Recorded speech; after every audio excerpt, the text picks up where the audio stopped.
Hey guys, welcome back. It's your favorite Gimp with the Limp, and I am finally back. I know I took a few days off for Christmas. I hope you guys all had a good Christmas and getting ready to have a happy new year and all that other good stuff. Enjoy your family time. I know I did. We're going to jump right back into this game. Something neat I wanted to show you guys real quick. The wife and her love of me got me Marine Corps D6 dice. They go along with Vault Action, which is actually a game that I don't play, but she found these dice that had the Marine Corps symbol on them, so she just got them for me as like a little stocking stuffer. I thought you guys would get a kick out of that. All right, but like I said, I want to try to crack out a couple of turns real quick, so let's jump right into it. So we are going to take our peg. We're going to put it in here, which definitely puts us into watch our back, so we will be drawing for more purge. And we need to draw our event card. Our event card is what's it worth, and it's for every level. The nearest unengaged civilian to a traitor makes move action towards the traitor, and if they enter base contact, will offer them important intel about upcoming events. Doesn't really match. I mean, the player can buy the information for whatever those credits are, and if they accept, take the next three event cards. I don't have any money, so I couldn't buy it anyway. But we will take and move the traitor towards us. We'll do a move action. See, he goes about there. That'll be good enough. So that takes care of our event phase. We've got our peg in. Now we're back to me. And I'm trying to decide who are we going first with. Because I'm thinking I'll go over here. And something someone did mention in the comments that was on, I think, the first video or second video, was that opening these hatches are actually effortless actions. So going through there, it's not just free. You have to use your effortless. So I guess I could use my effortless here with Mac and run up over here and do a check to pop this hatch right over here. I mean, I guess I could just try to bust through the window, but there's no point. There's a hatch there. That way we know what we're doing. If the ship is here, then I can just scout a little bit more and then flee, get off. But if it's not there, then we know we're going to have to go up there. So that's what we're going to do. And I should have plenty of room to get over there. Yeah, that'll get me up to it. And we'll use my effortless action with Mac to open this hatch. We'll just lay that open. We'll move him over here to our thing. And remember, for us, we're going to roll a d6, and on a 5 or a 6, he will have found the ship. And what is this? This is a 5. He did find the ship. Damn, I found the ship early. I fully expected the ship to be way up there. So we remember, let's take our little ship card, and we will replace this token, and we'll slide it down here just so we understand our ship is docked at this location. So that gives me a little bit of time. While these doodads are fighting, I can, because the purge haven't gotten too difficult yet, I could try to get to some of these extra crates that are lying around. There's one over here I know Matt can run to. I don't expect him to have any combat to worry about because they'd have to come down in this direction. I don't think the purge well, if I get too close and they kill off these guys, then yeah, they will come after Mac, and that could be a problem. We'll have to see how that pans out. Okay, but at least we found our ship. So let's mark Mac as complete. He's activated. Now over here, I went ahead and knocked this loose beforehand because I know I was going to open it up.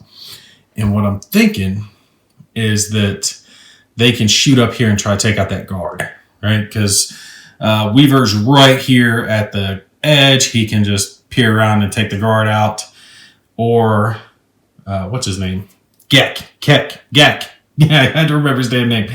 Gek could shoot. He's got a pretty well unopposed shot straight through there. And like I said, there's small crates in all of these rooms, and then there's big crates back there, a big crate along with some more small crates. So there's lots of supplies to be had if I can scout these areas real quick. Who do I want to have take a shot? Okay, so we know Weaver's doing his effortless action to open the hatch, but because of his skills over here, his passive, I actually missed this earlier, his passive allows him to shoot a pistol as a effortless action. So basically he gets a free action, free attack with his pistol if he wants it. So that's actually really good. But I can spend one of my skill pegs to give him an increase to one of his shots as well, one of his ranged attacks. So I'm not going to increase the attack. Well, I don't know. That security guard has armor. I've got 2 actions left, effectively, to do something. Let's take a shot first. Just a regular shot at the... Well, damn. I don't want to burn through all my ammo. I've got an ammo reload, so that should be okay. Yeah, we'll take a regular shot at him. See if we can get him without having to use one of our skill pegs. And then if it fails, then we'll use a skill peg to try to up it for the second one. Okay, so let's grab our ammo. And the first one of the round is going to go over there. So we're popping up the purge really quick. All right, so first shot with his pistol. 2 dice. See if we can get this guard. No. So, blah.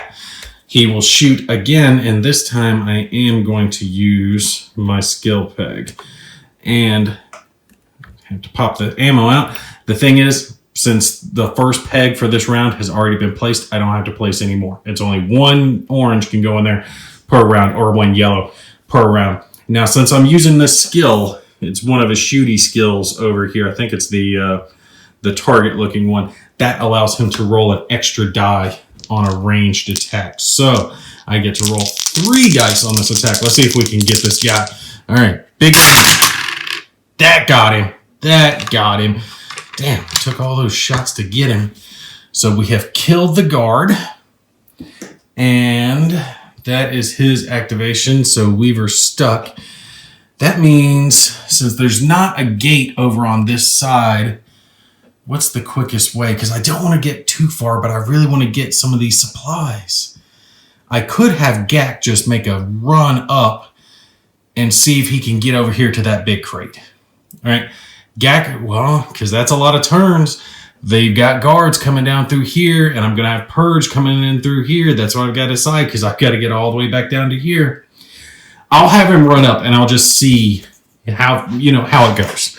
All right, so he's got all of his actions. Let me tilt it down just a little bit, because there are 2 civilians in this hall who could be a problem. So I can get 9 inches up. Do I want to go over to that side? Maybe. Or I could go 8 inches and do an effortless action to open this hatch. So yeah. That's what we're going to do. We'll get close to this small one. So he's effectively going to run up here, and he's going to use his effortless. I'll do it off camera so I can actually do it, to open this hatch so he can try to run in there and get that little crate on the next turn. Okay, so we see that Gak popped the gate open. He can get into these rooms. There's another gate over here to come down into this room. And then the gate to actually this room is up here at the top. So he can get into these 2 rooms. So just depending on what happens, I might have him just scout these rooms, like get the supply, pop through this gate, get this supply, maybe search the rooms, just depending on how many actions he has left. And then he can bust through this window and come down. And then Weaver can potentially guard over here, keep the bad guys at distance while my other guys get supplies, and then they run to the ship. Okay, so we're in our purge phase. Now we've got this one purge that's on the board. He's definitely going to be attacking the security guard, but we do have to roll for our other purges, and we can definitely see we have harvesters and devastators potentially coming on the board. And when we hit this level, we will have 2 harvesters coming on the board with potentials of others coming on after that. So it's going to crank up real quick on what's coming onto the board. The purge ramp up pretty quick. All right, so let's roll. This is for the harvesters to see if we get any. And we do not get any. Now this is for the devastators, the red guys. See if we get any of those. And we don't get any of those. Damn, we got lucky on that. All right, so that gives me a little bit more time. This purge, he was already up here with the security guard, so he's going to make an attack. He has an attack of 2 against the armor, so he's effectively just as powerful as that security guard. Let's roll our 2 dice. He has to get 2 hits to kill the security guard. See if he gets it. And he does get it. Oh, he kills the security guard. Damn. I was kind of hoping the guard would last, because the guard was slowing him up. And now the purge is definitely going to come for me, so I'm going to have Weaver slowing him down, because these civilians aren't going to do shit. Okay, so now we have to check for our others, which are civilians, our guards, see what's going on with them. Special rule for this scenario, we're rolling up there to see if we have any more guards showing up. Guards? No, damn, I'm not getting anyone to fight on this one. All right, so that means we just have to worry about, damn, I killed the guard, they killed a guard. There's actually no guards on the board right now. We go straight to our civilians and just see what they do at this point. All right, so we've got civilian ones over there, 2 and 3 back there. All right, let's roll for our lady, see what she's doing. And she is doing number, what is this? 5. Damn, this dice rolls up at 5, which I do believe is the trade action for them. Yep, that's the trade action. So we're not going to sweat that one right now since they're definitely not trading, but she will make a move action in that direction. So we'll just move her a few inches back. And now we're going to check for our green fella right here, see what he's going to do. Maybe he'll try to attack my guys. And he got a, what is this, 3. Heading off in that direction. Let's see what that is. All right, he wants to move into cover from the nearest enemy. And the nearest enemy is the Purge and me, because I am definitely not friendly to the guy. It says he's going that way, but the thing is he wants to move in cover from the nearest enemy. And I could peek around, so I don't know, what is the best place for him? I'm thinking maybe over this direction so he can kind of tuck behind the wall. Oh, I forgot we got one guard left over here. I have to activate him. He's tucked back there so close I hadn't seen him. All right, so let's move him right about here. And I got to keep him back a little bit so I can see him because that guard kind of blends in. His colors match the walls and the floors. All right, let's go ahead and finish this civilian and then we'll go back to that guard. Let's roll and see what he's doing. If he gets an attack, he might potentially attack Yak. And he got a 2, which is an attack. He will attack. Yes, our doctor is making a attack against Gak. And the doctor is this fellow right here. He has 1 range die, no armor, 1 close range die. So basically he just gets to roll the blue die and see what happens. See if he does any damage to Gak. Hopefully not. And he does 1, and I don't believe Gak has any armor. Gak does not have any armor, no way to resist the attack. So he loses a bit of health. But I do have Walk It Off, that skill, which I can use to get my health back. So I've got basically a couple of heals on me, plus I have a stim pack. So I'm not horribly worried about that at the current moment. All right, so let's run this real quick. Let's do our guard.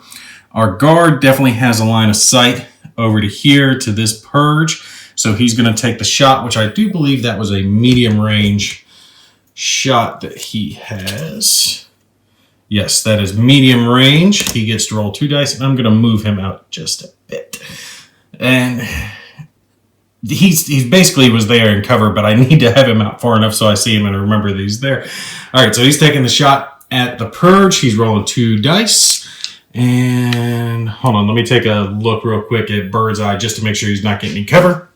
No, the Purge has just a little bit blocked off from the corner of the table from where he's at, but not enough to actually give him a cover roll, I don't believe, for this. So let's roll and see what he's going to get. And he got the 2 hits. I think he killed him. Yeah, because that Purge only has 1 armor and 1 hit will kill him. So, blah. The Purge is down. Damn, a lot of people went down. Both security guards got killed, and all the Purge have been wiped off the board. But remember, we're still going to have a lot of guys coming out.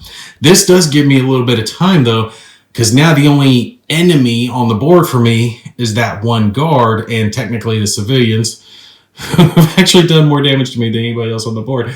So, yeah, it's not too bad. Only 4, technically, if you include the civilians that I have to worry about. So I've got time.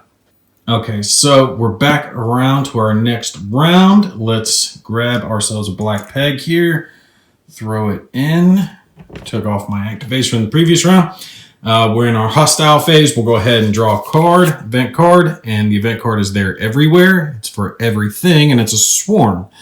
You've noticed them here and there, small insects clustered on pipes and conduits, probably attracted by the residual energy. They were no bother at first, but now they seem to consider you a threat and they attack. Although non-lethal, they are a nuisance and have a poisonous bite. All non-purge characters lose 1 action this round. No! And cannot make effortless actions unless they have a skill statistic of 3 or higher. These characters only lose the ability to make effortless actions. Okay, that's not as bad because Weaver does have a skill statistic of 4. So he can still have 2 actions. He just loses his effortless. Both of these only get 1 action this round. That's horrible. Horrible, because I planned on doing some searching and how I can't do it. Okay. Now here's the thing. Do I run with Gak this way? Because I was thinking I might just move him all the way and get as far over towards this crate as possible. But I'm thinking I have to give up on that crate because the Purge are going to just level up too quick. And you got to think 9 inches at most. Even if we just discount all search actions and stuff like that I'd have to be making, it's at least a turn, more than a turn, 2 turns just to get to this crate, right?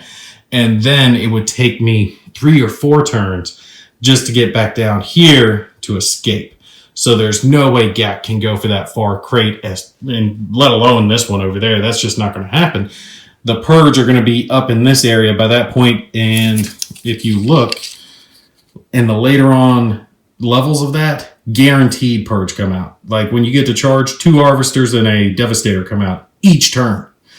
And then kill me. I mean, look at that. Everything's coming out every turn. Annihilators, Harvesters, Devastators. Yeah. We can't stay too long. We have to try to get out of here quick. So I think I'm just going to have him move in. We'll come around back here so you guys can see. I'm going to have him move around as close. Scoot that crate over just a bit. Get as close to this wall as he can. That way on the next turn, I can search, pop the door, and get as far up in this direction as I can. Maybe hit this crate on the way out and have him jump through this window later on to get down to where he's got to go. And I might just have Weaver provide covering fire while he can for anyone else. So Weaver, because he's got to come down in this direction. This is the only hatch that'll get me around over there unless I come all the way around. So we'll move him over here, roughly. Just a bit. Over here, so he's like up against us. So he's going there. Let's measure that out just to make sure. So yeah, should get him. One move should get him right over. No, yeah, I want to end in this room, not in that room, because I want to do a search action here. So basically, he's moving to here for his 1 move action. That way, he can kind of keep an eye up the hallway and an eye over in this direction to provide covering fire. And then I'm going to do a search action for this room and kind of search these rooms as I'm on my way out. So I'm going to grab one of our little tokens here, signify this room. Here, I'll just place it in the center there. Signify that this room has been searched. And remember, we just grab our little bag, see what we got. All right, so let me pull something out. This bag has a whole bunch of tokens in it. And it is armor! Yay! Finally, one of my guys has some armor. That's beautiful. Beautiful. You guys can see there's a whole lot of stuff in there. Weapons, armor, stim packs, money, a little bit of everything in there. That is beautiful. Okay. That actually will... Well, that's fine. Because if we look at his thing, right, it grants him 1 fisticuff die with this spot, but the armor gives him that anyway, so I can switch that out, no problem, and have a little bit of armor. All right, so you guys can see how that works. And you got to admit, that is freaking cool as hell with these components, that he can pop out the little piece that was there and it reduces his stats in a way, because some people do have that bonus stat if you're not wearing armor. But he puts that on, and effectively all he's doing is adding 1 armor because he already had the fist stat in that spot. So it didn't really cost him anything, but makes him tougher. So this is great. Oh, that's great. Found some armor for him. Oh, I'm so thrilled. All right, so he's completely activated. Gak activated. And now I've got one action left over here, which is going to be with Mac, and he's just going to have to move up to this door because, again, on the next turn, he can use an effortless pop in, search crate, and then come back out. So this is going to be the last large crate that I'm going to be able to search, but we got to remember the Purge do have access to a door here, and now there's no one at close range, which means Mac's going to be the closest. So, yeah, Weaver's going to have to move quick because Mac's going to be under fire here real soon.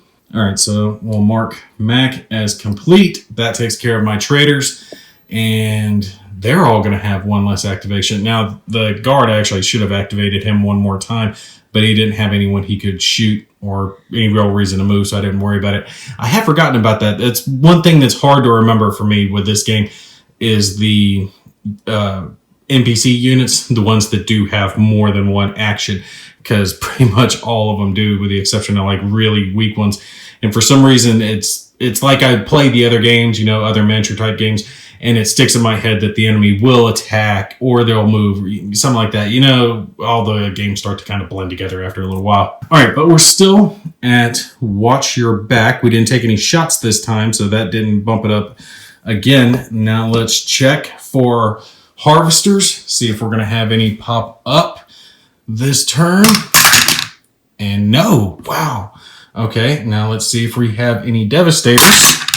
And yes, we do have a Devastator coming in. So at least it's only one. All right, so he's going to come in over here. That's one of the red guys. Let me show you. I think I actually did a pretty decent job painting these guys. They didn't come out too bad. Even got a little red spot in there on the eye. It's kind of hard to see, but they look good. And I tried to match, you know, as close to that as possible. All right, so Purge are going to activate.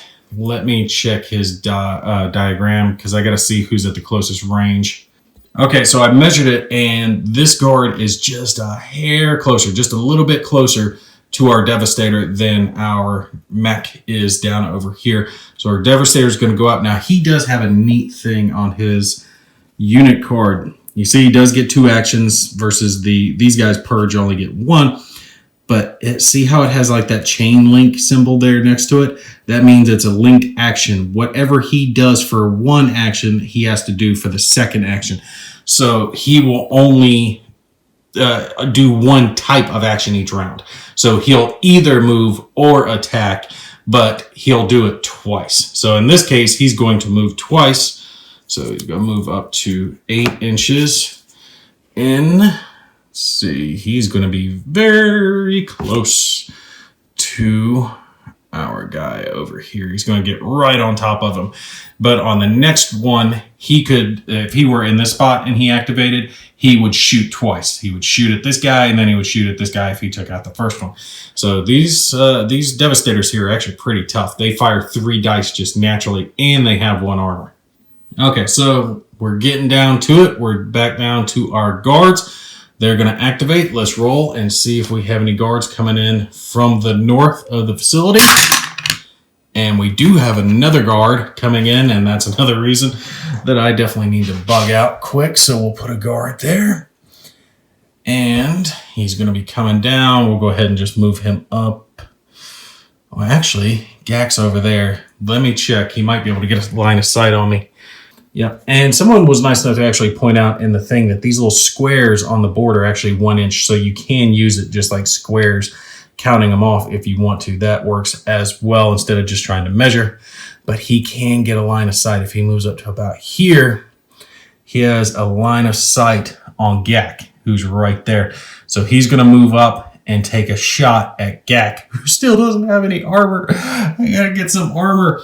And it's one of these security guards, which you see they don't have armor, but they do have 2 ranged dice. So they could be hurting Gak. Please don't kill Gak. Please don't kill him. Oh, he's taking another damage. I'm going to have to use his walk it off skill to try to get some health back. I can pop his health stem right there. You see that it gets thrown away, and I think it can be used as an effortless action. I think that's what that little check mark on it means. So I can pop that to get a couple of health back, put him back up to it, and then I still have these that I can use as walk it off, which will get me 1 health each. So Gak's not horribly torn up just yet, but he ain't doing great. All right, that takes care of that guard. We've got this guard who's going after the Devastator.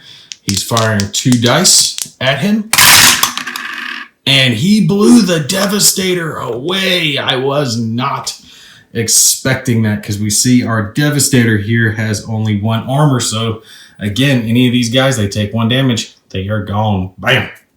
I think the live ones might be a little different. I think they might have a health bar. I'd have to look at that to make sure. But I know that there is another type of purge that does actually have health and doesn't die to the first hit like those guys do. All right, so it's getting down crucial. Let's roll for our civilians real quick and see what they're going to do. We've got 1, 2, and 3 still left to activate. Hopefully they're going to go passive because I don't need Gak getting shot at again. All right, for 1, we are doing a move action. She's moving to the left, so she's not really doing much anything. Just move her up to the edge. And for 2, who is our administrator, what is he doing? He is, and that's a live 1 symbol, which if we were at that point of the game, it would switch out the civilian for a live 1. All right, so we'll treat that again as a move action. So he will just move up against this guard over here. Maybe he wants protection. And then we have our doctor who's left back there in the back who shot Gak. Oh, and I gotta remember, these guys actually do have 2 actions, but I'm not gonna move him past this. There's no reason for him to move over here and just get shot up. He's going to stick next to the guard, doing what kind of makes sense for him. You know, the civilians aren't going to run up and try to go after the purge. All right, so he got a trade action and he's moving back. So we're going to move him straight on back. He's to the edge of the board back there. All right, so that takes care of it. We are at the end of our next round. Hey, we were able to get through 2 rounds pretty quick. I'm sure I probably made a mistake in there too, but shit, I love this game. All right, it is getting down to the wire. The purge you guys see are starting to build up. They're going to start coming faster and faster. On our next turn, we're going to add another peg here the next time I take a shot. So at most, I have 2 rounds before it's guaranteed purge coming in and even bigger chances of other purge coming in. All right, so that right there, that chance one, the white die symbol, that means there's a chance of a live one appearing at that point. So that's crucial. Once the live one appears, it's, oh no, because it'll crush you. Let's look at the stats for this guy. Look at 3 armor. So that's what it was. I was watching someone play this, and the guy had 3 armor. It just seemed like he was never able to kill it because you got to do 4 damage to him. So even on these dice, because the most you can get on a red die is a single hit. The only die you can get 2 hits on is the blue, which I think that's only one side of it. Yeah, so basically you have to roll a 6 on one specific die and hit on both of your other dice to kill that guy if you're only rolling 3 dice. So you really need to be rolling 4, if not 5 dice to try to kill the live one with its 3 armor. Oh, that is so bad. I really hope he doesn't pop up. But we're not doing horrible. Gak's taking a couple of wounds, but he does have the chance to heal. He should be able to do that on the next round. We should be able to... What I'm going to do is have Mac grab this and then just run him onto the ship. Because once he's on the ship, he's good, right? And actually, I need to move the ship over a little bit. It should be over here, but it's fine. Once he's on the ship, he's there. And after that, it would just be running these guys out. And Weaver's only hanging around a little bit so he can just do light searches of these rooms on his way out. My worry is any purge trying to come around this way and slow me down. But that will probably happen if I have Mac in here and a bunch of purge spawn there, because then Mac's going to be the closest one and they'll come down this way. And that could go bad for me. Maybe I just need to bring Mac in and just forget that crate, but I really want what's in it. All right, but you guys stay tuned. We'll see what happens on the next couple of rounds. Put any questions, comments, concerns, moans, gripes, bitches, complaints, all that good stuff you got down below. And I appreciate all the support. Y'all take care. I'll catch you in the next one.